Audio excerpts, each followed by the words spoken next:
The holidays, the most wonderful and stress-free time of the year. Just kidding. As we all know, the holidays are a pressure cooker for emotional triggers and distress. There's uncomfortable questions from your aunts that you haven't seen in 5 years, asking you why you're still single. There's fake smiles. There's the pressure to be put together. There's Christmas shopping and seeing friends and family that you haven't seen in so long.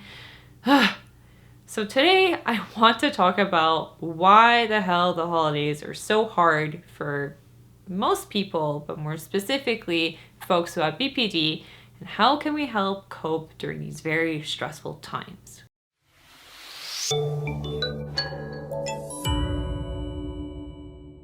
Welcome back to my channel. For those of you who are new here, my name is Kayla and I make videos about all things BPD. Now, as you can see by the thematic color choice of my shirt, we're going to be talking about Christmas, which is my favorite and least favorite holiday out of the whole year. We're going to be really digging into why is this so stressful and the different tools that we can implement during the holiday month to help us lower stress and lower emotional triggers. Christmas is supposed to be one of the happiest times of the year. It's a time when people are getting together, it's a season of giving, but realistically, Christmas can also be very difficult. For many of us who have a long history of awful Christmas memories and trauma, the holidays can honestly just be a threat to our sense of peace and comfort, and this is a recipe to trigger this fight or flight response. We might end up just avoiding the holidays altogether, or we might do the complete opposite and go in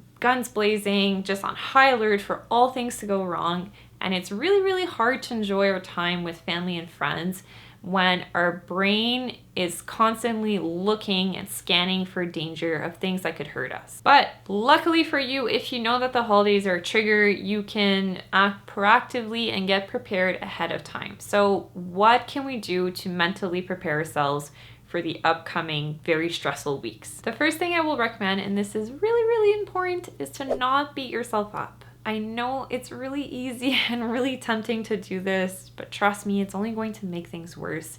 By having an understanding that, yes, you're having a difficult time, and you might be having a difficult time because you have lived so much trauma in the past that it only makes sense that your mind and body are reacting this way. They're trying to protect you. So you can acknowledge the efforts and thank them instead of sending yourself in this downward spiral of, I shouldn't be this, I shouldn't be reacting this way.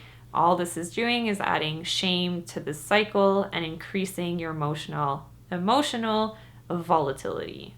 Got it. The second thing would be to not buy into this idea of the perfect Christmas. That doesn't exist except in stupid Hallmark movies, which I love, but they're so cheesy, and cartoons. Honestly, the holidays are not all that they're cracked up to be, and having expectations leads to disappointment. The third thing would be to set some personal boundaries. Now, whether that's how much time you spend with family or how much money you're going to spend on gifts, this is a way of practicing self-respect and self-love. Another great tool, and this is something from DBT that you can use, is a cope ahead. Now, if we know from past history that there's this one thing that almost certainly always triggers us and always leads to really negative reactions, and it's a whole mess for us and everyone involved, we can look at the situation or situations coming up that we know of, and we can pick out specific skills or tools to use along the way. So, for example,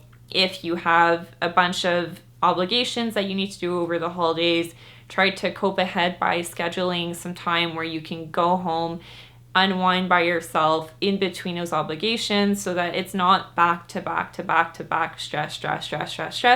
Give yourself breaks in between. Or if you're at a stressful family dinner, is there things that you can do then? Can you go in the bathroom and put cold water on your face? Can you go in a separate room and do push-ups? Can you go for a walk? So finding tools and knowing them ahead of time can be really useful when faced with the fun unexpected of family dinners. The last thing would be to practice, and yes, you got it, practice some more. Visualize yourself in these stressful situations. Visualize yourself using those skills successfully, walking away, being proud of yourself.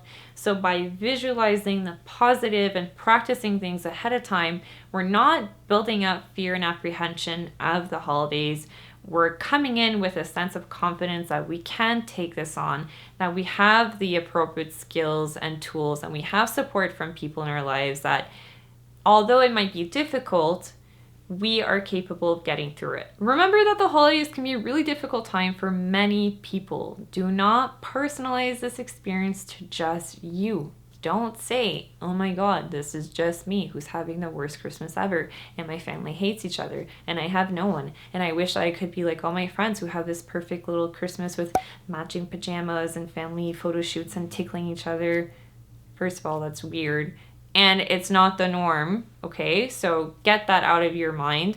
And secondly, that's not your reality. So by wishing and I wish, you're not accepting what is, and that is making the whole process of dealing with the holidays that much harder. So take them for what they are. Enjoy what you can.